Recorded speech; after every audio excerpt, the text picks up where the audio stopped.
प्रधानमंत्री नरेंद्र मोदी आज भारत के दक्षिण राज्य कर्नाटक के दौरे पर थे। प्रधानमंत्री ने हुबली धारवाड़ में कई विकास परियोजनाओं का लोकार्पण और शिलान्यास किया। प्रधानमंत्री ने पूर्ण विकसित होसपैट रेलवे स्टेशन राष्ट्र को समर्पित किया। प्रधानमंत्री आज सबसे पहले कर्नाटक के मांडवा पहुंचे, जहां उन्होंने एक रोड शो किया। रोड शो में जनता की भारी भीड़ देखने को मिली और जनता प्रधानमंत्री के ऊपर फूलों की बारिश कर रही थी। प्रधानमंत्री ने आज 118 किलोमीटर लंबे 6 लेन वाले बेंगलुरु मैसूर एक्सप्रेसवे का उद्घाटन किया। 8,480 करोड़ की लागत से इसे बनाया गया है। एक्सप्रेसवे के बन जाने से बेंगलुरु और मैसूर के बीच यात्रा का समय 3 घंटे से घटकर 75 मिनट रह गया। मांडवा में कई परियोजनाओं का उद्घाटन करने के बाद प्रधानमंत्री IIT धारवाड़ का उद्घाटन करने पहुंचे। 850 करोड़ से अधिक की लागत से इसे विकसित किया गया है। प्रधानमंत्री ने आज श्री सिद्धारूढ़ स्वामी जी हुबली स्टेशन पर दुनिया का सबसे लंबे रेलवे प्लेटफॉर्म देश को समर्पित किया। प्लेटफॉर्म की लंबाई 1507 मीटर है, यानी करीब 1.5 किलोमीटर है। Guinness book of world record में श्री सिद्धारूढ़ स्वामी जी हुबली स्टेशन पर दुनिया के सबसे लंबे रेलवे प्लेटफॉर्म की मान्यता दी गई। हुबली रेलवे स्टेशन कर्नाटक के दूसरे सबसे व्यस्त रेलवे स्टेशनों में शामिल है। ये स्टेशन मुख्यतः हुबली से बेंगलुरु, हैदराबाद, मुंबई और गोवा को कनेक्ट करता है। कर्नाटका के सक्करे नगरा मधुर मंड्या के हमारे गन्ना किसानों को दशकों से एक और समस्या का सामना करना पड़ता था। गन्ने की पैदावार ज्यादा हो तो भी मुसीबत, गन्ना कम पैदा हो तो भी मुसीबत। इस वजह से चीनी मिलों पर गन्ना किसानों का बकाया सालों साल चलता रहता था। ಕರ್ನಾಟಕದ ಸಕ್ಕರೆಯ ನಗರ ಮಧುರ ಮಂಡ್ಯದ ಕಬ್ಬು ಬೆಳೆಗಾರರಿಗೆ ದಶಕಗಳಿಂದ ಒಂದು ಸಮಸ್ಯೆ ಯಾವಾಗಲೂ ಎದುರಿಸಬೇಕಾಗುತ್ತದೆ। ಕಬ್ಬು ಬೆಳೆ ಹೆಚ್ಚಾದಾಗಲೂ ಸಮಸ್ಯೆ, ಕಬ್ಬು ಬೆಳೆ ಕಡಿಮೆಯಾದಾಗಲೂ ಸಮಸ್ಯೆ। ಈ ಕಾರಣಕ್ಕೆ ಸಕ್ಕರೆಯ ಕಾರ್ಖಾನೆಗಳ ಮೇಲೆ ಕಬ್ಬು ಬೆಳೆಗಾರರ ಅವಲಂಬನೆ ನಡೀತಾ ಇರ್ತಿತ್ತು। इस समस्या का कोई न कोई समाधान करना तो जरूरी था। किसानों के हित को प्राथमिकता देने वाली भाजपा सरकार ने एक रास्ता चुना, इथेनॉल का। हमने तय किया कि गन्ने से बनने वाले इथेनॉल का उत्पादन बढ़ाएंगे, यानी गन्ने की ज्यादा पैदावार होने पर उससे इथेनॉल बनाया जाएगा।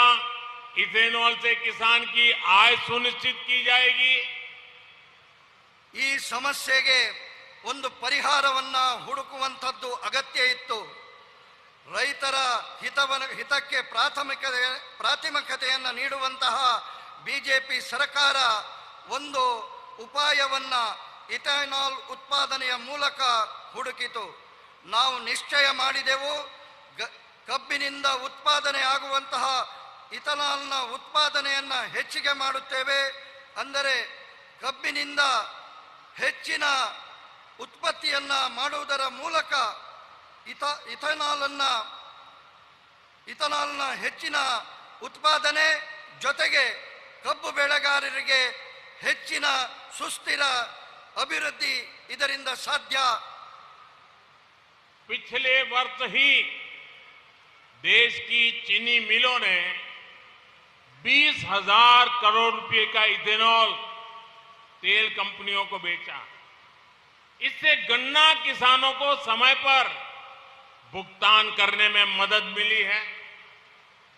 13-14 के बाद से लेकर पिछले सीजन तक 17,000 करोड़ रुपए का इथेनॉल चीनी मिलों से खरीदा गया है। ये पैसा गन्ना किसानों तक पहुंचा है। ಕಳೆದ ವರ್ಷ ದೇಶದ ಸಕ್ಕರೆ ಕಾರ್ಖಾನೆಗಳಿಂದ 20,000 ಕೋಟಿ ರೂಪಾಯಿಯ ಇಥೆನಾಲ್ ಅನ್ನು ತೈಲ ಕಂಪನಿಗಳಿಗೆ ಮಾರಾಟ ಮಾಡಿದೆ। ಇದರಿಂದಾಗಿ ಕಬ್ಬು ಬೆಳೆಗಾರರ ಸಮಯಕ್ಕೆ ಸರಿಯಾಗಿ ಹಣವನ್ನು ಪಾವತಿಸುವುದಕ್ಕೆ ಸಹಾಯವಾಗಿದೆ. 2013-14 ನಂತರ ಕಳೆದ ಸೀಸನ್ವರೆಗೂ 70,000 ಕೋಟಿ ರೂಪಾಯಿಯ ಇಥನಾಲ್ ಚೀನಾ ಸಕ್ಕರೆ ಕಾರ್ಖಾನೆಗಳಿಂದ ಕ್ರಯಕ್ಕೆ ತೆಗೆದುಕೊಂಡಿದೆ. ಈ ಹಣ ಕಬ್ಬು ಬೆಳೆಗಾರರಿಗೆ ತಲುಪಿದೆ. इस वर्ष के केंद्र सरकार के बजट में भी किसानों के लिए, विशेष रूप से गन्ना किसानों के लिए अनेक प्रावधान किए गए हैं. शुगर कोऑपरेटिव्स के लिए 10,000 करोड़ रुपए की मदद हो, टैक्स में छूट हो, इससे गन्ना किसानों को लाभ होगा. ಈ ವರ್ಷವೂ ಕೇಂದ್ರ ಸರ್ಕಾರ ಬಜೆಟ್ನಲ್ಲಿ ರೈತರಿಗಾಗಿ, ವಿಶೇಷವಾಗಿ ಕಬ್ಬು ಬೆಳೆಗಾರರಿಗೆ ಅನೇಕ ಯೋಜನೆಗಳನ್ನು ಘೋಷಣೆ ಮಾಡಿದೆ. ಸಕ್ಕರೆಯ ಸಹಕಾರಿ ಸಂಘಗಳಿಗೆ 10,000 ಕೋಟಿ ರೂಪಾಯಿಯ ಸಹಾಯಧನ, ತೆರಿಗೆಯಲ್ಲಿ ರಿಯಾಯಿತಿ, ಇದರಿಂದ ಕಬ್ಬು ಬೆಳೆಗಾರರಿಗೆ ಲಾಭವಾಗಲಿದೆ.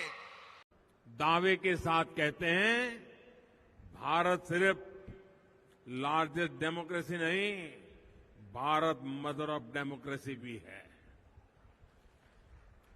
ये मेरा सौभाग्य रहा कि मुझे कुछ वर्ष पूर्व लंदन में भगवान बसवेश्वर की प्रतिमा के लोकार्पण का अवसर मिला.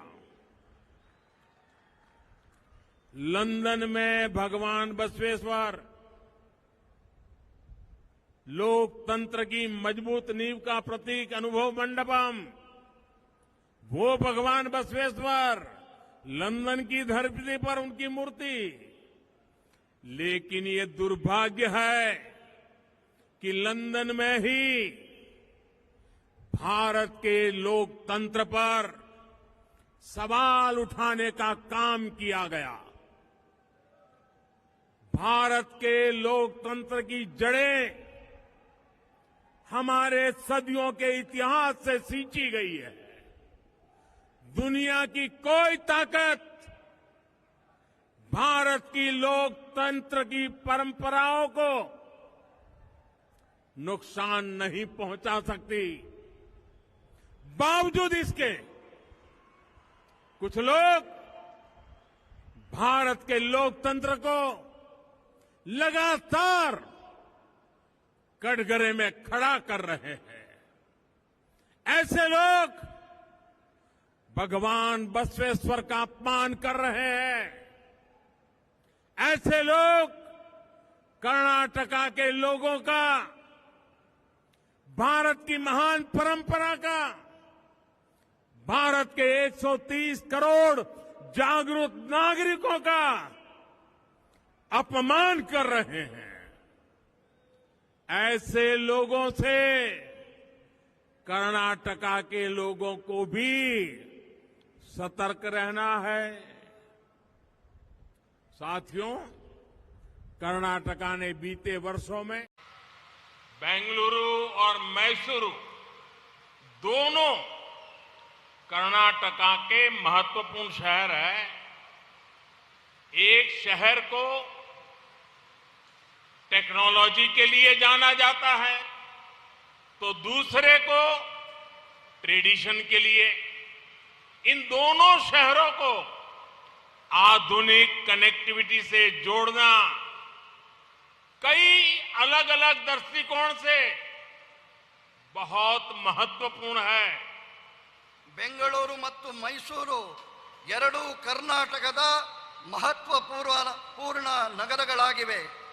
ಒಂದು ತನ್ನ ಟೆಕ್ನಾಲಜಿಗೆ ಪರಿಚಿತವಾಗಿದ್ದರೆ ಇನ್ನೊಂದು ತನ್ನ ಪರಂಪರೆಯ ಕಾರಣಕ್ಕೆ ಪರಿಚಿತವಾಗಿದೆ.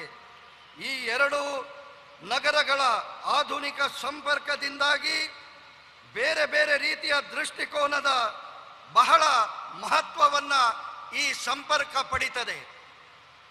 लंबे समय से दोनों शहरों के बीच यात्रा करने वाले लोग भारी ट्रैफिक की शिकायत करते थे, लेकिन अब एक्सप्रेसवे की वजह से ये दूरी सिर्फ 1.5 घंटे में पूरी की जा सकेगी। इससे इस पूरे क्षेत्र में आर्थिक विकास की रफ्तार बहुत तेज होने वाली है। ಬಹಳ ಸಮಯಗಳಿಂದ ಈ ಎರಡು ನಗರಗಳ ಪ್ರಯಾಣಿಕರು ಭಾರಿ ರೀತಿಯಲ್ಲಿ ವಾಹನದ ದಟ್ಟಣೆಯ ಕಾರಣಕ್ಕೆ ದೂರುಗಳನ್ನು ಸಲ್ಲಿಸ್ತಾ ಇದ್ದರು.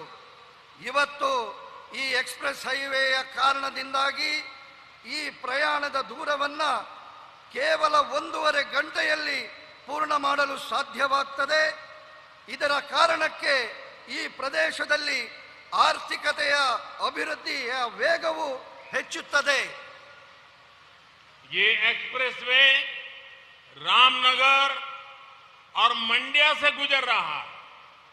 यहां भी कई ऐतिहासिक धरोहर मौजूद है। इन शहरों में भी पर्यटन की संभावना बढ़ जाएगी। इससे मैसूरू तक पहुंचना आसान तो होगा ही, साथ ही मां कावेरी की जन्मस्थली कोडागु की बरसात में लैंडस्लाइड के कारण वेस्टर्न घाट में बेंगलुरु का रास्ता अक्सर बंद हो जाता है। इससे इस क्षेत्र की पोर्ट कनेक्टिविटी प्रभावित होती है। मैसूरू कुशलनगर हाईवे के चौड़ीकरण से ये समस्या भी दूर हो जाएगी। अच्छी कनेक्टिविटी के चलते इस क्षेत्र में इंडस्ट्री का भी विस्तार बहुत तेजी से होगा। ನಾವು ನೋಡುತ್ತೇವೆ, ಮಳೆಗಾಲದ ಕಾಲದಲ್ಲಿ ಪಶ್ಚಿಮ ಘಟ್ಟಗಳಲ್ಲಿ ಭೂಕುಸಿತದ ಕಾರಣಕ್ಕೆ ಬೆಂಗಳೂರು ಮಂಗಳೂರು ರಸ್ತೆ ಆಗಾಗ ಬಂದ್ ಆಗ್ತದೆ. ಈ ಕ್ಷೇತ್ರದಲ್ಲಿ ಬಂದರಿನ ಜೊತೆಗಿನ ಸಂಪರ್ಕ ಈ ಕಾರಣಕ್ಕೆ ಪ್ರಭಾವಕ್ಕೆ ಒಳಗಾಗ್ತದೆ. ಮೈಸೂರು ಕುಶಾಲನಗರದ ಹೈವೇಯ ಅಗಲೀಕರಣ ಈ ಸಮಸ್ಯೆಯನ್ನ ದೂರ ಮಾಡುತ್ತದೆ. ಒಳ್ಳೆಯ ಸಂಪರ್ಕದ ಕಾರಣಕ್ಕೆ ಈ ಪ್ರದೇಶದಲ್ಲಿ ಕೈಗಾರಿಕೆಯ ವಿಸ್ತಾರವು ಬಹಳ ವೇಗವನ್ನು ಪಡೆಯುತ್ತದೆ. हमारा देश अवसरों की धरती है। दुनिया भर के लोग भारत में अपनी संभावनाएं तलाश रहे हैं। 2022 में भारत में रिकॉर्ड विदेशी निवेश आया। इसका सबसे बड़ा लाभ ये हमारे कर्नाटका को हुआ। कोरोना काल के बावजूद कर्नाटका में लगभग 4 लाख करोड़ रुपए का निवेश हुआ है। ये डबल इंजन सरकार की मेहनत दिखाता है। ಇವತ್ತು ನಮ್ಮ ದೇಶ ಅವಕಾಶಗಳ ಭೂಮಿಯಾಗಿ ಪರಿವರ್ತನೆ ಆಗಿದೆ. ಜಗತ್ತಿನ ಎಲ್ಲ ಜನರು ಭಾರತದಲ್ಲಿ ತಮ್ಮ ಅವಕಾಶಗಳ ಹುಡುಕಾಟವನ್ನ ಮಾಡ್ತಾ ಇದ್ದಾರೆ. 2022ರಲ್ಲಿ ಭಾರತದಲ್ಲಿ ವಿದೇಶಿ ಹೂಡಿಕೆ ಬಂದಿದೆ, ದಾಖಲೆ ಪ್ರಮಾಣದಲ್ಲಿ ಬಂದಿದೆ. ಇದರ ದೊಡ್ಡ ಲಾಭ ಕರ್ನಾಟಕಕ್ಕೆ ಆಗಲಿದೆ. ಕರ್ನಾಟಕ ಕೊರೋನಾ ಕಾಲದ ಹೊರತಾಗಿಯೂ ಕರ್ನಾಟಕದಲ್ಲಿ ಸುಮಾರು 4 ಲಕ್ಷ ಕೋಟಿ ರೂಪಾಯಿಯ ಹೂಡಿಕೆ ಆಗಿದೆ. ಇದು ಡಬಲ್ ಎಂಜಿನ್ ಸರ್ಕಾರದ ಪರಿಶ್ರಮವನ್ನು ತೋರಿಸುತ್ತದೆ. कर्नाटका में आईटी के अलावा बायोटेक्नोलॉजी से लेकर डिफेंस मैन्युफैक्चरिंग तक हर सेक्टर का विस्तार हो रहा है। डिफेंस, एरोस्पेस और स्पेस सेक्टर में अभूतपूर्व निवेश हो रहा है। अब कर्नाटका इलेक्ट्रिक व्हीकल मैन्युफैक्चरिंग में भी तेजी से आगे बढ़ रहा है। ಕರ್ನಾಟಕದ ಮಾಹಿತಿ ತಂತ್ರಜ್ಞಾನದ ಹೊರತಾಗಿ ಬಯೋಟೆಕ್ನಾಲಜಿಯನ್ನು ಪ್ರಾರಂಭಗೊಂಡು ರಕ್ಷಣಾ ಉತ್ಪಾದನೆಯಲ್ಲಿಯೂ ವಲಯದಲ್ಲಿಯೂ ವಿಸ್ತಾರವನ್ನು ವೇಗವನ್ನ ಪಡೆದಿದೆ. ರಕ್ಷಣಾ ವಲಯ, ವಿಮಾನ ವಲಯ, ಅದೇ ರೀತಿ ಬಾಹ್ಯಾಕಾಶಗಳ ವಲಯದಲ್ಲಿ ಅಭೂತಪೂರ್ವವಾದಂತಹ ಹೂಡಿಕೆ ಆಗ್ತಾ ಇದೆ. ಇವತ್ತು ಕರ್ನಾಟಕ ವಿದ್ಯುತ್ ವಾಹನಗಳ ತಯಾರಿಕೆಗೆ ಬಹಳ ವೇಗವನ್ನ ನೀಡಿದೆ. डबल इंजन सरकार के इन प्रयासों के बीच कांग्रेस और उनके साथी क्या कर रहे हैं? कांग्रेस ने तो एक काम लिया है सर पे। कांग्रेस मोदी की कब्र खोदने का सपना देख रही है। कांग्रेस मोदी की कब्र खोदने में बिजी है और मोदी बेंगलुरु मैसूरू एक्सप्रेस वे बनाने में बिजी है। कांग्रेस मोदी की कब्र खोदने में व्यस्त है और मोदी गरीब का जीवन आसान बनाने में व्यस्त है।